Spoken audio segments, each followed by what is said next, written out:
வணக்கங்க. நான் சுப்பிரமணியன் சைக்காலஜிஸ்ட். இன்றைக்கி நம்ம பேச போகிறது எண்ணங்களை பற்றி. எண்ணங்களை பற்றி நிறைய தெரிஞ்சிருப்பீங்க. இருந்தாலும் எனக்கு தெரிஞ்சதை நான் சொல்கிறேன் உங்கள்கிட்ட. எண்ணங்கள் தான் நம்ம வாழ்க்கையை டோட்டலாக மாற்றிக்கிட்டு இருக்கு.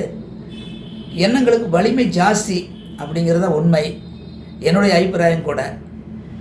நம்முடைய எண்ணங்கள் பாசிட்டிவ் தாட்ஸாக இருந்தாலும் சரி, நெகட்டிவ் தாட்ஸாக இருந்தாலும் சரி, அதாவது எதிர்மறை எண்ணங்களாக இருந்தாலும் சரி, நேர்மறை எண்ணங்களாக இருந்தாலும் சரி, அதன்படி தான் நம்ம வாழ்க்கை அமையும்.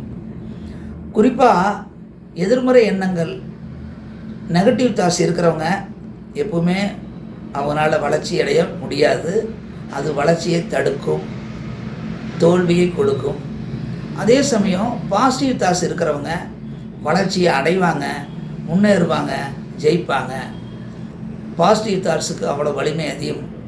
அதனால் நாம் நம்முடைய எண்ணங்களை உயர்ந்த எண்ணங்களாக, நேர்மறையான எண்ணங்களாக மாற்றிட்டோம்னா கண்டிப்பாக வாழ்க்கையில் வெற்றிகளை குவிக்க முடியும், மகிழ்ச்சிகரமான வாழ்க்கையும் வாழ முடியும் அப்படின்னு சொல்லிக்கிறேன். நன்றி, வணக்கம்.